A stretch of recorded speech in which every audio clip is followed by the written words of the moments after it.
warahmatullahi wabarakatuh. Alhamdulillah,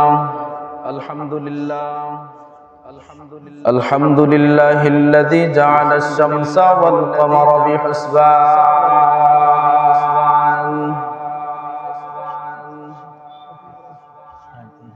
wan najma wasyajara yasjudan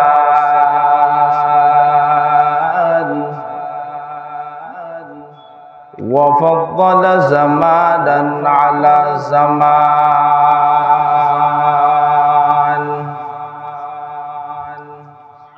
kama faddala makanan ala makan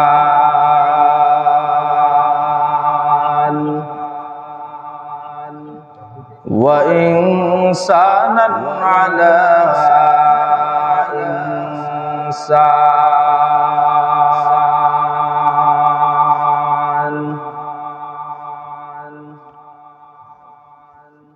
wa nashhadu an la ilaha illallah wahdahu la syarika lahu la zidda lahu wa la nidda lahu wa la mithla lahu wa nashhadu anna sayyidana wa sanadana wa habibana wa habiba rabbina wa tabibana wa tabiba qulubina wa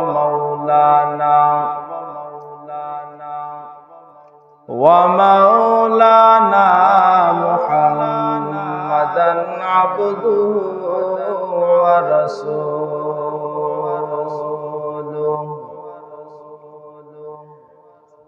sallallahu ta'ala alaihi wa ala alihi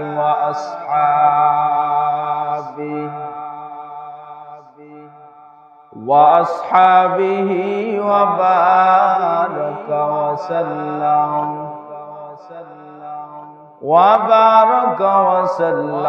tasliman katsiran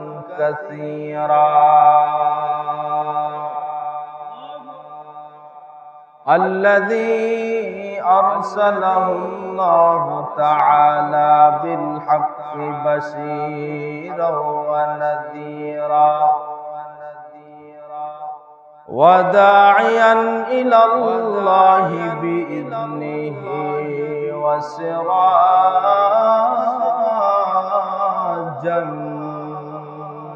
منيرا أما بعد فأعوذ بالله من الشيطان الرجيم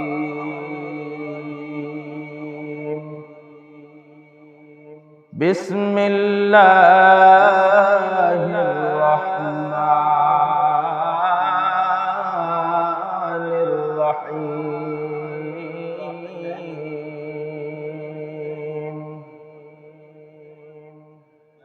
وعباد الرحمن الذين يمشون على الأرض هونا وإذا خاطبهم الجاهلون قالوا سلاما والذين يبيتون لربهم سجدا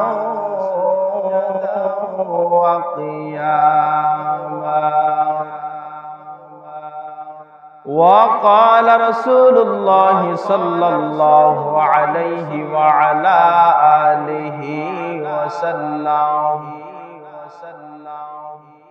كل أمتي يدخلون الجنة إلا من أبى قيل من أبى قال من أطاعني دخل الجنة ومن عصاني فقد أبى أو كما قال النبي عليه الصلاة والسلام صدق الله مولانا العظيم وصدق رسوله النبي الأمي الكريم ونحن على ذلك من الشاهدين والشاكرين والذاكرين والحمد لله رب العالمين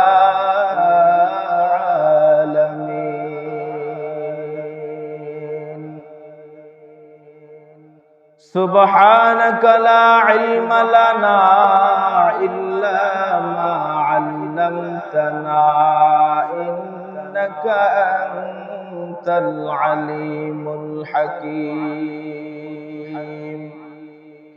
رب اشرح لي صدري ويسر لي أمري واحلل عقدة من لساني يفقه قولي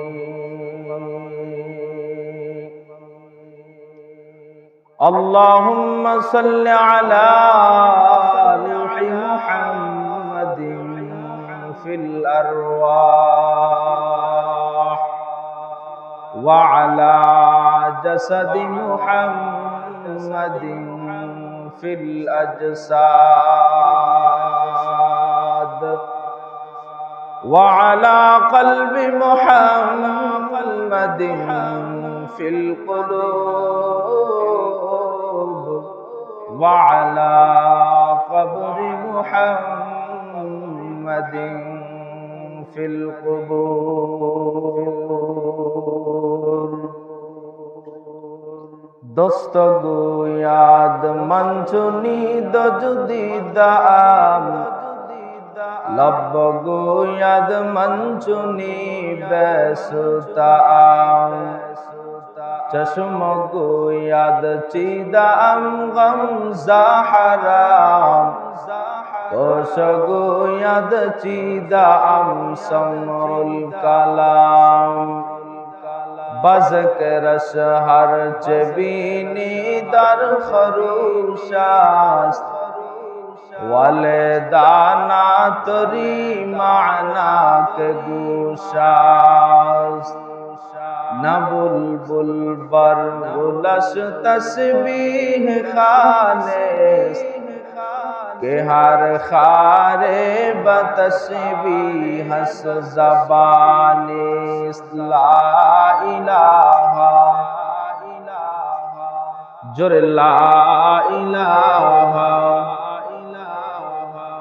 لا اله الا الله لا اله الا الله لا اله الا الله محمد رسول الله صلى الله عليه وسلم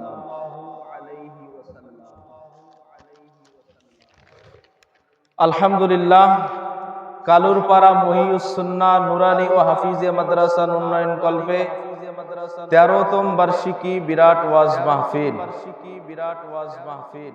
আজ 13ই December 2023 রোজ বুধবার যেই মহান রব্বুল আলামিন যেই মহান প্রভু আপনাকে আমাকে দুনিয়ার সমস্ত কাজ থেকে ফারেক করে জান্নাতের বাগানে উলামায়ে কেরামের মজলিস কোরআন ও হাদিসের মজলিসে বসার তৌফিক দান করলেন এই জন্য আমরা খুশি না বেজার আরো জবান খুলে বলি খুশি না বেজার যদি খুশি হয়ে থাকি তাহলে নিয়ামতের শুকর আদায়ার্থে মুসলমান হিসেবে ইমানের আওয়াজকে উঁচু করে এক আওয়াজকে উচ্চ করে সকলেই কালিমাতুর শুকর আদায় করি সকলে বলি আলহামদুলিল্লাহ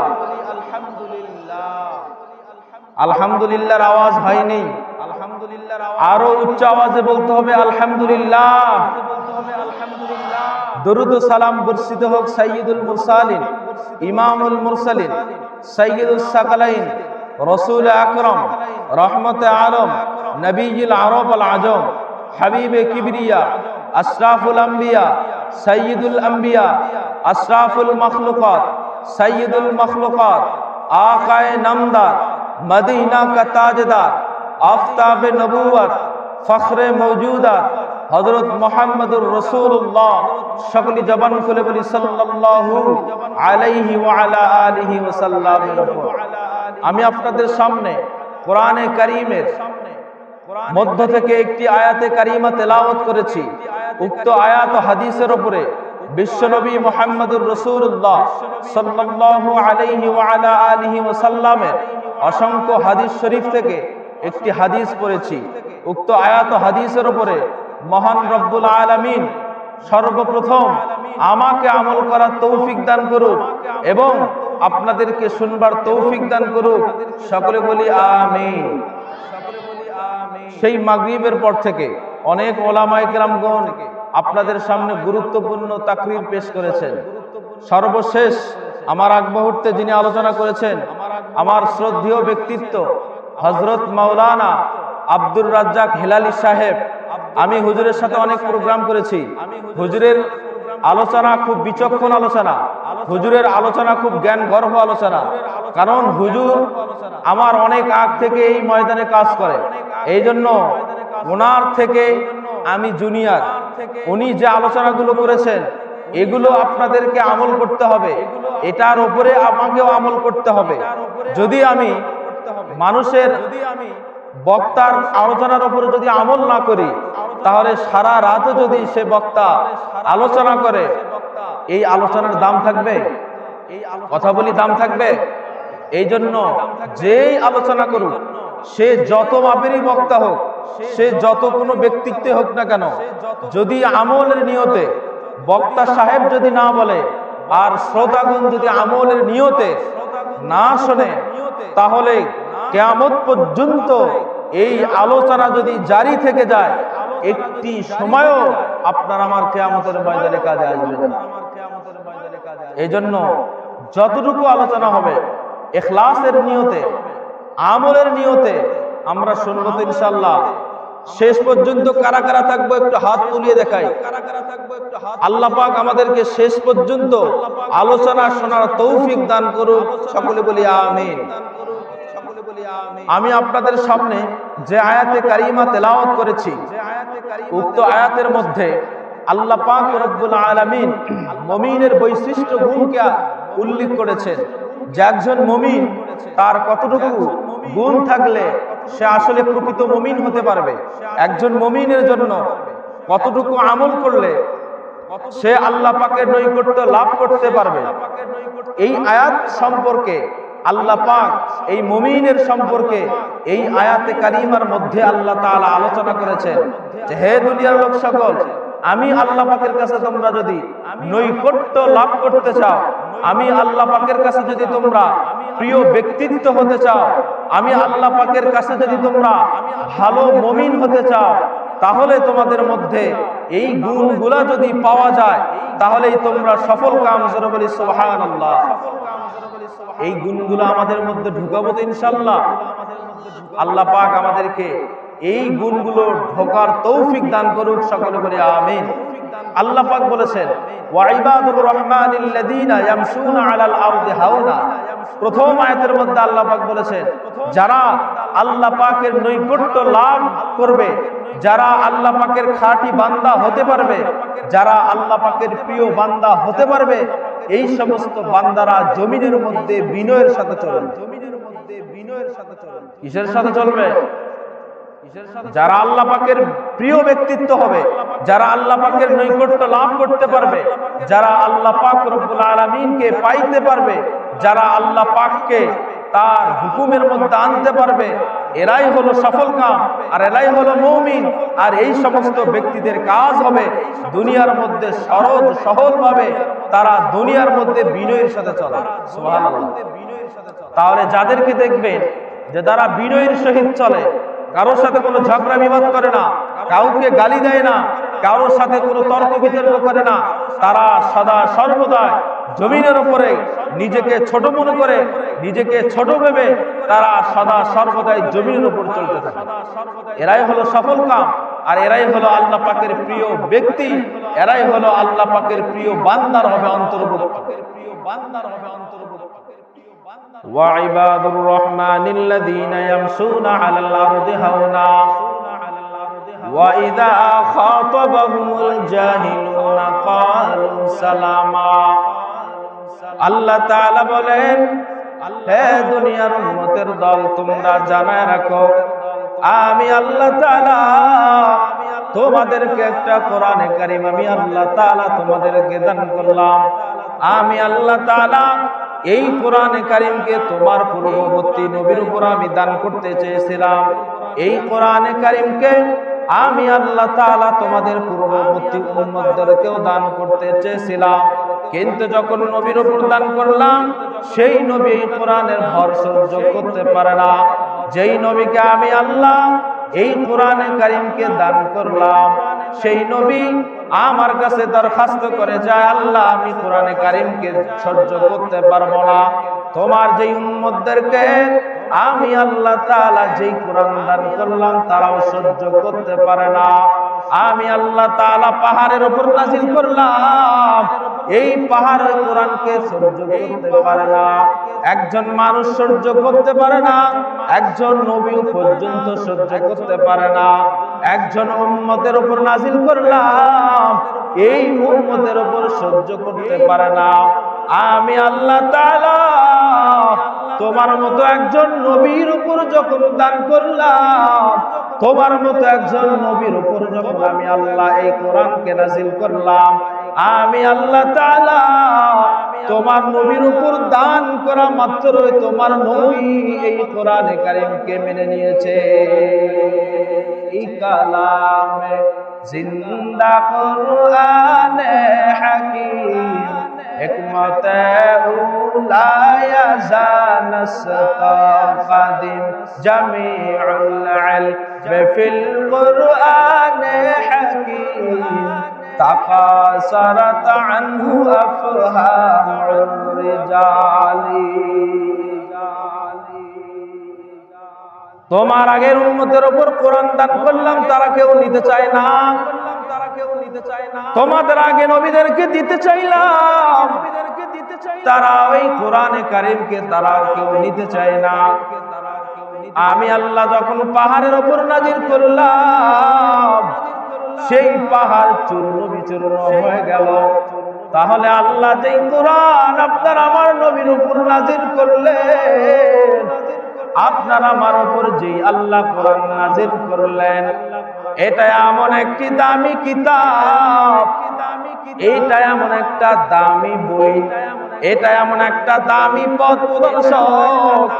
এই কোরআনে কারীমকে যদি বান্দা ধৈর্য ধারণ করে আঁকড়ে ধরতে পারো, আল্লাহ রাসূল বলেছেন আমি আল্লাহ তাআলা এই কোরআনে কারীমকে আঁকড়ে ধরার কারণে তোমরা জান্নাতে চলে যেতে পারবা। এই কোরআন একটা মহাপবিত্র কিতাব। পৃথিবীতে অনেক লেখক তারা বই লেখে, বইয়ের শুরুতেই লিখে দেয় যে পাঠক ভাই আমি যেই কিতাবটা তোমাকে দিলাম বা আমি যেই কিতাবটা তোমাদের মাঝে লিখে দিলাম, এই কিতাবের মধ্যে যদি বান্দা তোমরা যদি ভুল দেখতে পাও, ভুল ধরতে পারো, আমাদেরকে জানায় দিবা, আমরা পরবর্তীতে সংশোধনে এটাকে আমরা সংস্কার করে নেব, শুদ্ধ করে নেব। কিন্তু আমার আল্লাহ এমন একটা কিতাব নাযিল করলেন, আমার আল্লাহ এমন একটা কিতাব দিলেন যেই কিতাবের শুরুতেই আল্লাহ তাআলা লিখে দিলেন যালিকাল কিতাবু লা রাইবা ফি। আমি আল্লাহ তাআলা যেই কিতাব তোমাদেরকে দান করলাম, আমি আল্লাহ তাআলা যেই কিতাব তোমাদেরকে দিলাম, এই কিতাব এমন একটা কিতাব, আমি আল্লাহ যেই কিতাব তোমাদের উপর নাযিল করলাম, এই কিতাবের মধ্যে তোমরা ভুল বের করতে পারবা না। এই কিতাবের মধ্যে তোমরা বিন্দু পরিমাণ কোনো ভুলও বের করতে পারবে না।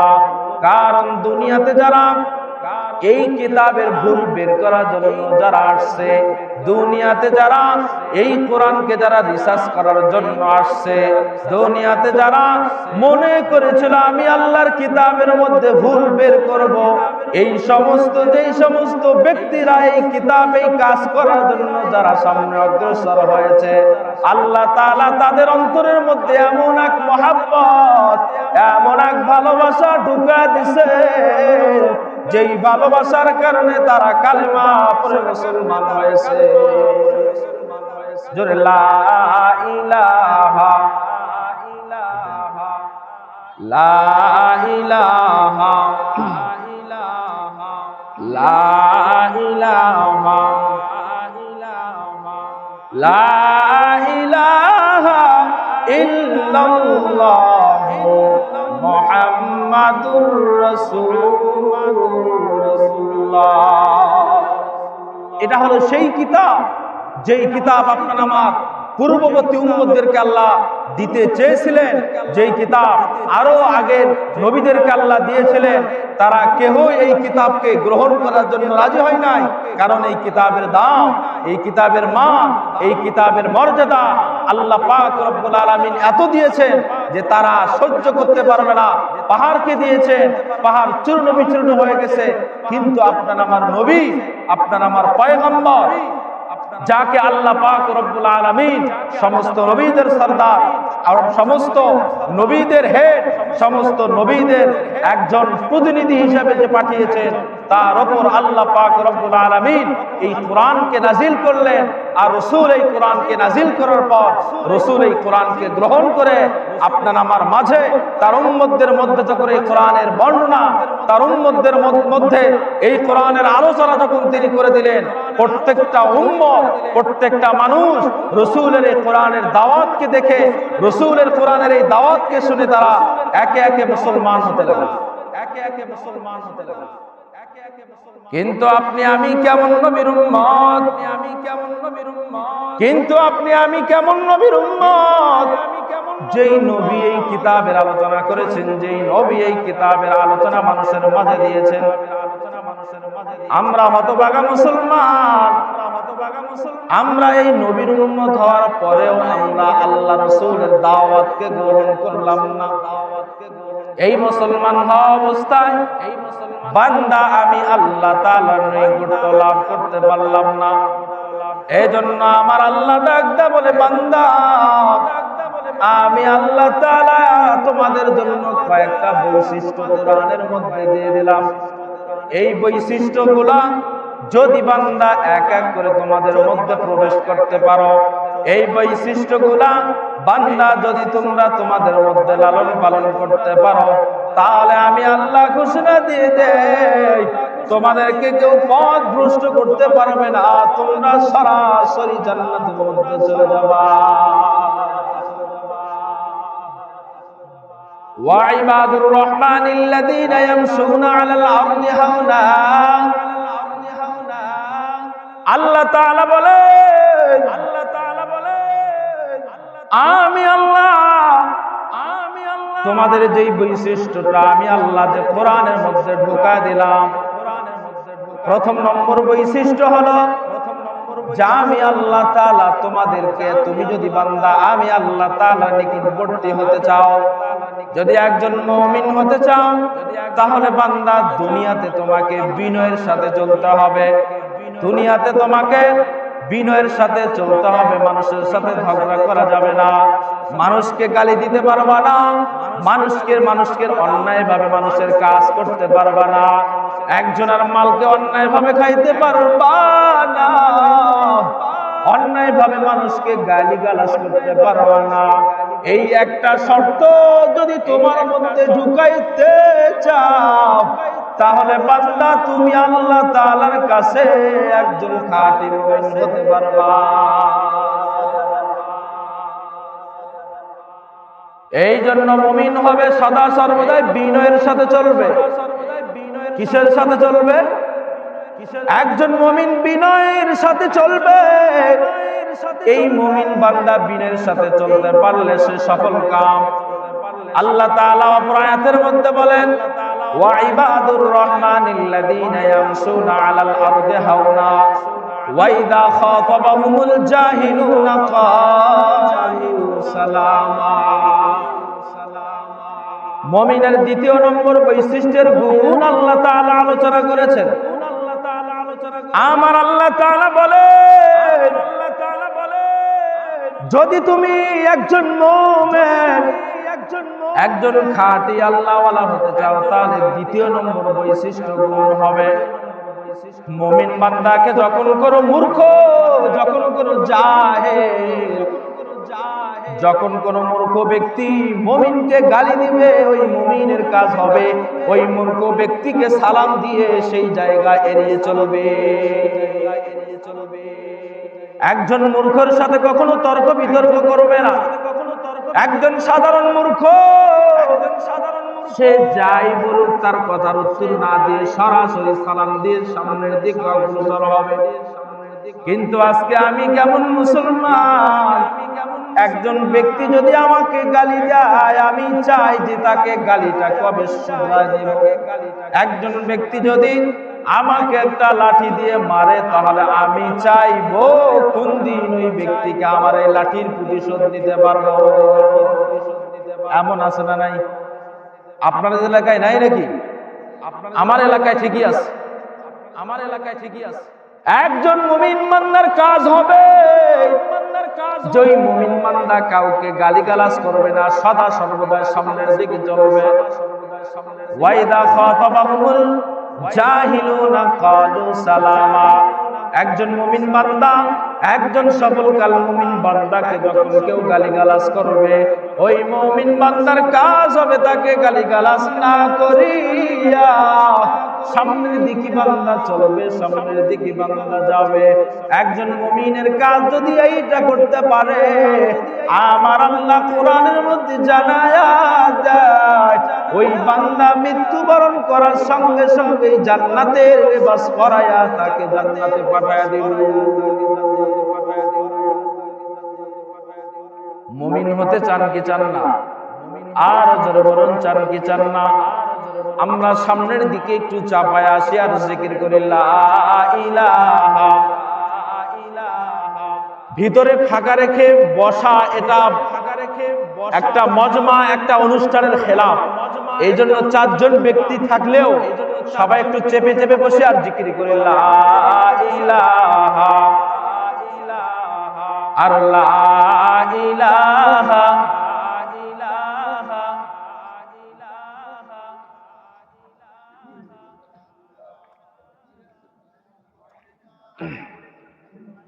লা ইলাহা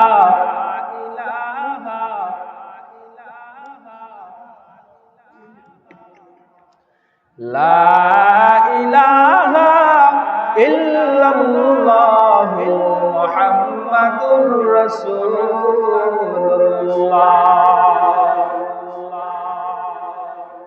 আল্লাহ তাআলা বলেন, মুমিনের দ্বিতীয় নম্বর বৈশিষ্ট্য হলো মুমিন বান্দা কাউকে গালিগালাজ করবে না, মুমিন বান্দা কাউকে গালিও দিবে না, মারবেও না, সদা সর্বদা সামনের দিকে চলবে। ওয়াইদা খাতাবাহুমুল জাহিলুনা ক্বালু সালামা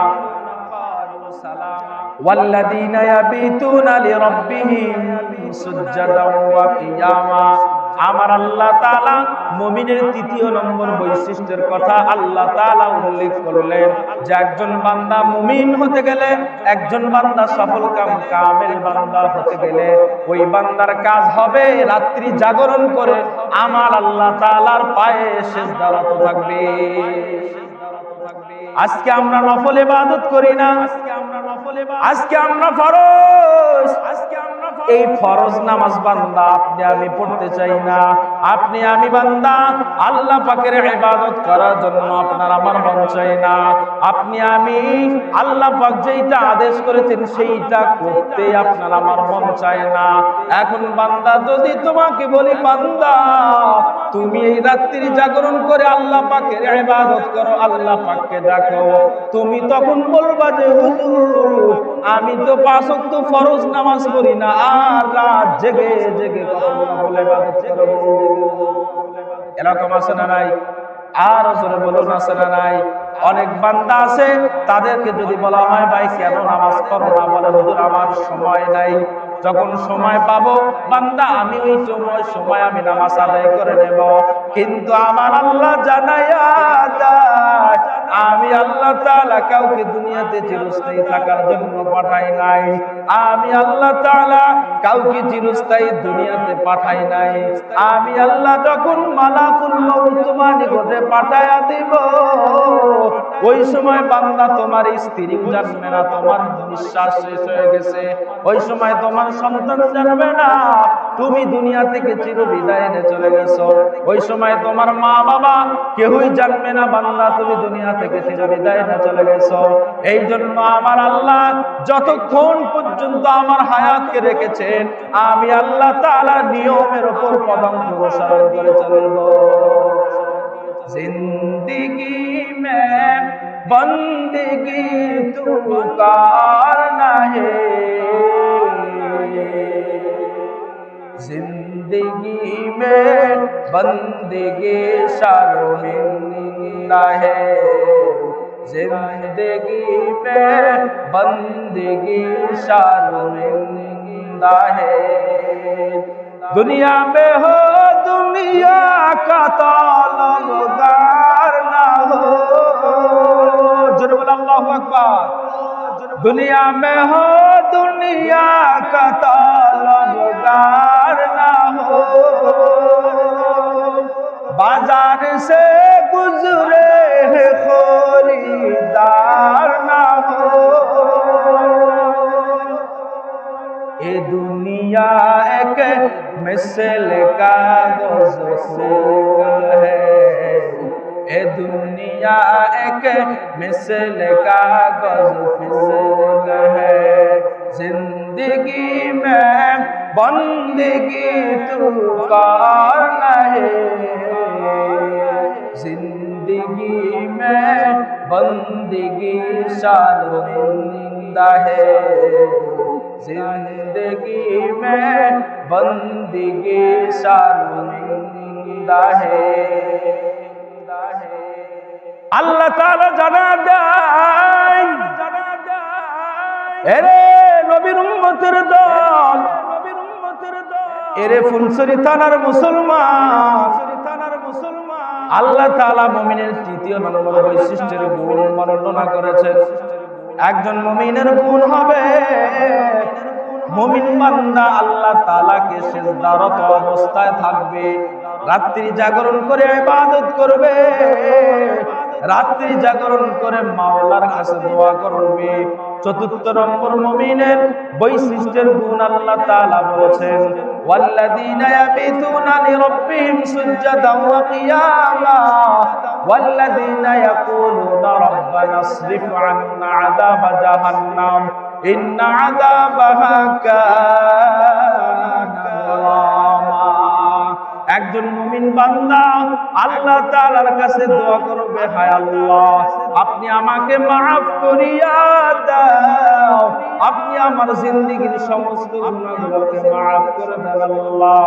হায় আল্লাহ আমার বিবি, আমার সন্তান, আমার পিতামাতা, আমার সমাজ, হায় আল্লাহ আমার পরিবার, হায় আল্লাহ তাআলা আমার ইউনিয়ন, আমার জেলা, আমার ডিস্ট্রিক্ট, আমার দেশ, সমস্ত মানুষের গুনাহ মাফ করিয়া দাও। একজন খাঁটি মুমিন বান্দা হতে গেলে তার বৈশিষ্ট্য থাকা লাগবে আল্লাহ তাআলার কাছে দোয়া করা। আল্লাহর কাছে দোয়া করতে হবে, মালিক আমি তো জীবনে কত গুনাহ করেছি, আমার তো জীবনে গুনার কোনো অভাব নাই, গুনাহ করতে করতে গুনার মধ্যে থাকতে থাকতে আমার জীবনটা শেষ, আমার জীবনকে আমি অন্ধকার করে দিয়েছি। গুনাহ করতে করতে আমার কপালটাকে পুড়িয়ে দিয়েছিলে মাওলা।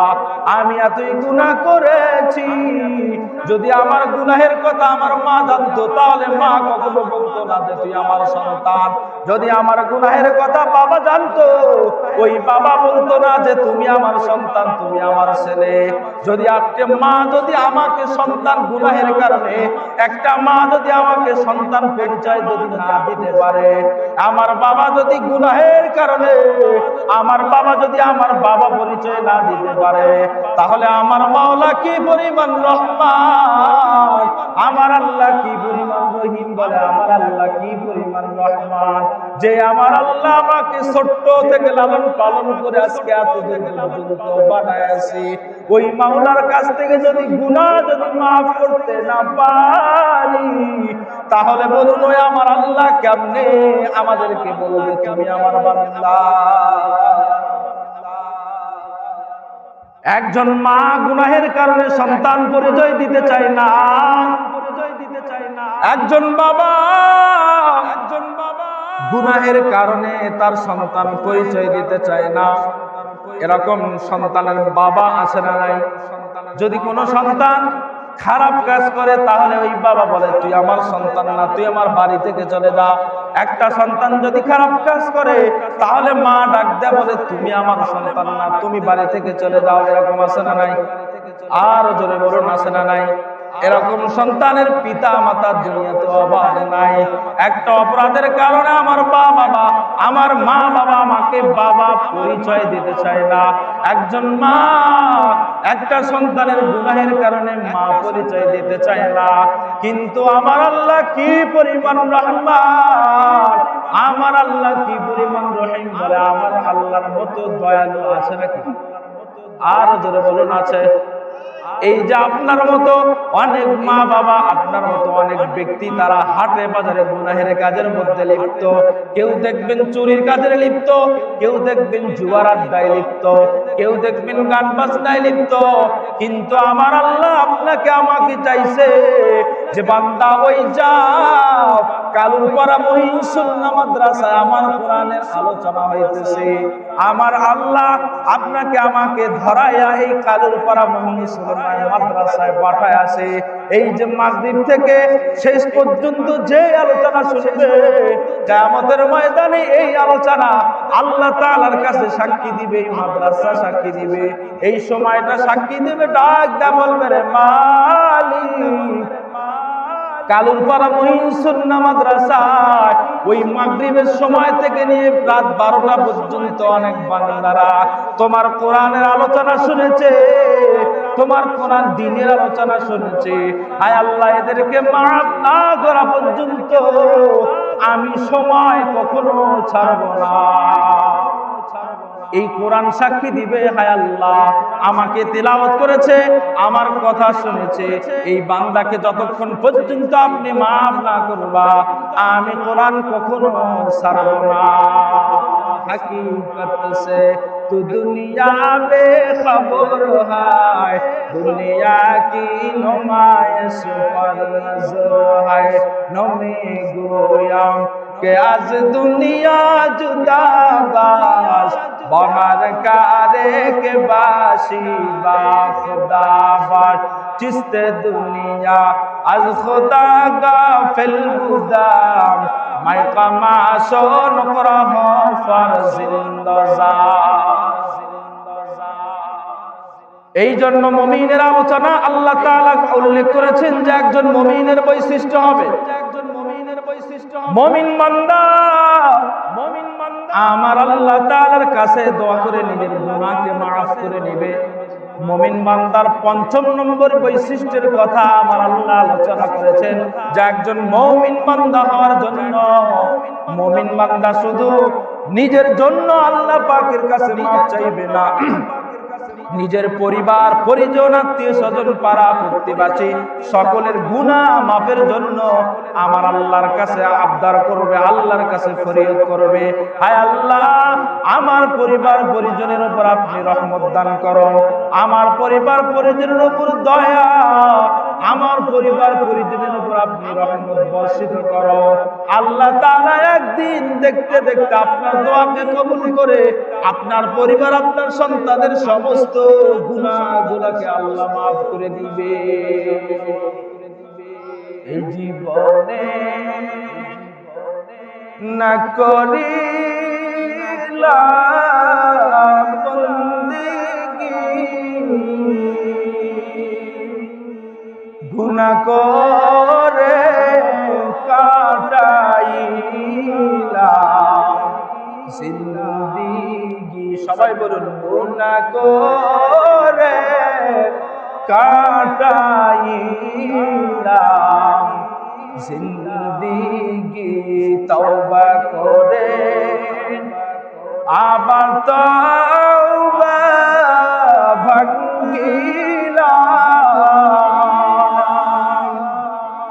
অবশেষে খাঁটি তওবা করিলাম, অবশেষে খাঁটি তওবা করিলাম। তওবা করছি আর তো গুনাহ করব না,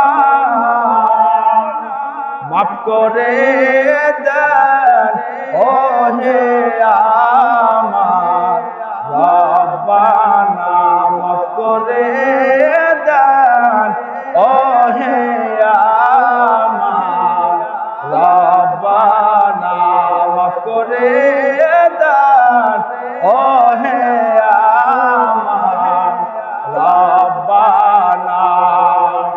আল্লাহ তাআলার কাছে সদা সর্বদা এই দোয়া করতে হবে রে মালিক। দুনিয়াতে তো আমি না জানে না বুঝে গুনাহের কাজের মধ্যে লিপ্ত হয়েছি রে আল্লাহ। আয় আল্লাহ, আপনার কাছে তওবা করে নিলাম, আজ থেকে তওবা করে নিলাম। কিয়ামতের আগ পর্যন্ত যেই সময় আমার নিঃশ্বাস বন্ধ হয়ে যাবে, যেই সময় মালাকুল মাউত আমার রূহকে বের করে নিবে, ততক্ষণ পর্যন্ত আর গুনাহের কাজের মধ্যে লিপ্ত হব না। এই দোয়া প্রত্যেক দিন করতে করতে করতে করতে আমার আল্লাহ তাআলা একদিন আপনার দোয়াকে কবুল করে নিলে আল্লাহ তাআলা আপনাকে নিষ্পাপ বানায়া এই দুনিয়া থেকে যদি যাইতে পারি, তাহলে আপনার আমার জন্য সফল কাজ। এই জন্য একজন মুমিন বান্দার কাজ হবে যে আল্লাহ পাকের কাছে দোয়া করা হয়, আল্লাহ আমার জিন্দেগীর গুনাহ, আপনি আমার জিন্দেগীর গুনাহগুলোকে মাফ করে দাও, আমার পরিবারের গুনাহগুলোকে মাফ করে দাও। 6 নম্বর মুমিন বান্দার বৈশিষ্ট্যের গুণ আমার আল্লাহ আলোচনা করেছেন। বান্দা তুমি শোনো, একজন মুমিন বান্দা যখন হতে পারবে, একজন বান্দা যখন মুমিন হতে পারে, ওই সময় মুমিন বান্দার কাজ হবে যে মুমিন বান্দা কখনো অপচয় করবে না। আমরা অপচয় করি কিনা? আমরা অপচয় করি। ঘুম পাড়তেছেন আপনারা? অপচয় আপনারা করেন কিনা? অনেক অপচয় করি, কারণ আমার আল্লাহ আপনাকে অপচয় করতে নিষেধ করেছেন। আল্লাহ তাআলা বলেন, যারা অপচয় করবে তারা হলো শয়তানের ভাই। কার ভাই? একজন অপচয়কারী ওই ব্যক্তি হবে শয়তানের ভাই। অপচয় করা যাবে না। মুমিন বান্দা হতে চাইলে বান্দা তোমাকে অপচয় করা যাবে না। অপচয় বলতে কি বোঝায়? আমার একটা বাড়ি হলেই যথেষ্ট, 2টা বাড়ি করলে অপচয়। আমার একটা গাড়ি হলেই যথেষ্ট। বান্দা যখন তুমি 2টা গাড়ি করতে যাবা, এটা আপনার অপচয় হয়ে যাইবে। বান্দা যখন তুমি 1 প্লেট খানা খাইলেই তোমার বান্দা পেট ভরে যায়, ওই সময় বান্দা তুমি আবার ভাত দেওয়ার পর ওই খানাকে নষ্ট করো, তাহলে এটা অপচয়ের অন্তর্ভুক্ত হয়ে যাবে। এই জন্য আমার আল্লাহ তাআলা বলেন যে একজন মুমিন বান্দার বৈশিষ্ট্য, কথা মুমিন বান্দার বৈশিষ্ট্য হবে যে ওই বান্দা কখনো অপচয় করবে না। অপচয় করা যাবে না, অপচয় করা যাবে না। এর পদ্মার অন্তলালের মা, তোমরা তো শুধু একজন মহিলা না, খাজা মাইনুদ্দিন চিশতি আজমিরির মা, আব্দুল কাদের জিলানীর মা হলো একজন মা। খাদিজাতুল কুবরা রাদিয়াল্লাহু তাআলা আনহা তিনিও একজন মা। হযরতে আম্মা জান আয়েশা সিদ্দিকা রাদিয়াল্লাহু তাআলা আনহা তিনিও হলেন মা। তাদের মতো আপনি তো হতে পারবেন না, কিন্তু তো মা তুমি তো তাদের মতো একজন মহিলা। তাদের মতো না হতে পারলে বান্দা তুমি তো আল্লাহ পাকের নিকটে কবুলিয়াতের বান্দা হতে পারো। এই জন্য রে মা, আজকে আমাদের সমাজে দেখা যায় অনেক মহিলা তারা অপচয় করে, স্বামীকে কোনো বিষয় না জাগাইয়া, স্বামীকে কোনো বিষয় না জানাইয়া মহিলা নিজের দেওয়ানগিরিতে নিজের উপর ভরসা করে নিজের স্বামীর সংসারের মাল সামানা অন্যত্র পাঠিয়ে দেয়। এরকম আছে না নাই? এরে পদ্মার অন্তলারের মা, আমিও তো একজন মায়ের সন্তান, আপনার সন্তান একজন মা। এই যে মা দুনিয়া থেকে চলে যাওয়ার পর এই দুনিয়াতে তোমার কিছুই থাকবে না। তোমার স্বামীও তোমাকে ভুলে যাবে, তোমার সন্তানও তোমাকে ভুলে যাবে, তোমার পাড়া প্রতিবাসী, তোমার মা দুনিয়া থেকে চলে যাওয়ার পর তোমার মা বাবাও ভুলে যাবে। কিন্তু রে মা, একটা সন্তানকে যদি আলেম বানাইতে পারেন, একটা সন্তানকে যদি হাফেজ বানাইতে পারেন, একটা সন্তানকে যদি কোরআনের হাফেজ বানাইতে পারেন, আলেম বানাইতে পারেন, একজন খাঁটি বান্দা যদি বানাইতে পারে, তোমার মতো সফল কাজ দ্বিতীয় কোন মহিলা আর দুনিয়ায় থাকবে না। এই যে আব্দুল কাদের জিলানী রহমাতুল্লাহি আলাইহি, খাজা মুঈনুদ্দিন চিশতি আজমিরি রহমাতুল্লাহি আলাইহি একজন জগৎ বিখ্যাত একজন ওলি। খাজা মুঈনুদ্দিন চিশতি আজমিরি রহমাতুল্লাহি আলাইহি তার বাড়ি ছিল আরব দেশের মধ্যে। দাওয়াতের কাজ করতে করতে করতেছে ভারত উপমহাদেশে এসেছেন। ভারত উপমহাদেশে আসার পর দাওয়াত দিতে দিতে দিতে দিতে 90 লক্ষ বিধর্মী কালেমা পড়ে মুসলমান হয়ে গেছে। কার হাতে? কার হাতে? খাজা মুঈনুদ্দিন চিশতি আজমিরি, তাকে আপনারা চেনেন না কি চেনেন না? নাম শুনেছেন? খাজা মুঈনুদ্দিন চিশতি আজমিরি রহমাতুল্লাহি আলাইহি দাওয়াত দিতে দিতে ভারত উপমহাদেশে এসেছেন। আসার পর আল্লাহ তাআলাকে তাকে সুন্দর চেহারা দিয়েছেন। এই সুন্দর চেহারা, মানুষ তার চেহারার দিকে দেখে তার অন্তরের মধ্যে এমন মায়া আর মহব্বত জন্মায়া যেত যে তার চেহারা দেখা মাত্রই তারা তার হাতে কালেমা পড়ে মুসলমান হয়ে গেছে। খাজা মুঈনুদ্দিন চিশতি আজমিরি রহমাতুল্লাহি আলাইহিকে জিজ্ঞাসা করা হয়, হে খাজা মুঈনুদ্দিন চিশতি আজমিরি, এই যে বড় একটা ঈমানের দৌলত পেয়েছো, এমন একটা দৌলত তুমি বান্দা পেয়েছো, এটা তোমার কারণে না তোমার মা বাবার কারণে? খাজা মুঈনুদ্দিন কিছুই বলে নাই। খাজা মুঈনুদ্দিন না বইলা তার মায়ের কাছে চলে আসছে। রে পদ্মার অন্তরালের মা, দিলের কান লাগায় শুনবেন রে মা, খাজা মুঈনুদ্দিন চিশতি আজমিরির মা জগৎ বিখ্যাত একজন ওলি ছিল। বাড়িতে আসার পর খাজা মুঈনুদ্দিন চিশতি আজমিরি তার মাকে জিজ্ঞাসা করতেছে, মা, লোকজন আমার হাতে কালেমা পড়ে মুসলমান হয়, শুধু একজন আর দুইজন না, বিধর্মী কালেমা পড়ে আমার হাতে মুসলমান হয়েছে 90 লক্ষ বিধর্মী। আরে মা, এটাকে আমি খাজা মুঈনুদ্দিন চিশতি আজমিরির যোগ্যতায় না তুমি মায়ের যোগ্যতায়? খাজা মুঈনুদ্দিন আজমিরির মা ডাকতে বলতেছে, ও খাজা মুঈনুদ্দিন চিশতি আজমিরি, এটা তুমি তোমার বাহাদুরির কারণে হতে পারো না, এটা তুমি তোমার বড়াইত্বের কারণে হতে পারো না। আমি মায়ের কারণে, আমি মায়ের বদৌলতে তুমি একজন জগৎ বিখ্যাত খাজা মুঈনুদ্দিন হতে পেরেছো। মুঈনুদ্দিন চিশতি আজমিরি চিন্তায় পড়ে গেল, তুমি আমার মা হওয়ার পরে কি এমন যোগ্যতা আমার মধ্যে ঢুকায় দিয়েছো? মুঈনুদ্দিনের মা ডাক দিয়ে বলতেছে, খাজা মুঈনুদ্দিন, তুমি যখন আমি মায়ের গর্ভে ছিলাম, আমি মা এমন একটা রাত অতিবাহিত করিনি যে আমি আল্লাহর কোরআন তেলাওয়াত করিনি রে মা। এর পর্দার অন্তরালের মা, খাজা মঈনুদ্দিনের মা তার ছেলে খাজা মঈনুদ্দিনকে ডাক দেয়া বলতেছে, সন্তান তুমি যেই সময় আমি মায়ের গর্ভে ছিলাম ওই সময় এমন একটা রাত আমি অতিবাহিত করে নেই যেই রাত্রে আমি কোরআন তেলাওয়াত করে। মঈনুদ্দিন ডাক দেয়া বলতেছে, মা আর কি এমন যোগ্যতা তোমার মধ্যে আছে যার কারণে আমি মঈনুদ্দিন এত বড় হয়েছে? মঈনুদ্দিনের মা ডাক দেয়া বলতেছে, খাজা মঈনুদ্দিন তুমি দুনিয়াতে ভূমিষ্ঠ হওয়ার পর তোমাকে যখন আমি দুধ পান করাইতে গেছি ওই সময় ওযু অবস্থায় তোমাকে দুধ পান করাইছিলাম। এমন এক ফোঁটা দুধ আমি মা তোমার মুখে দেই নাই যেই সময় আমি মা ওযু ছিল না। এই কারণে খাজা মঈনুদ্দিন তুমি আজকে এত বড় হয়েছো।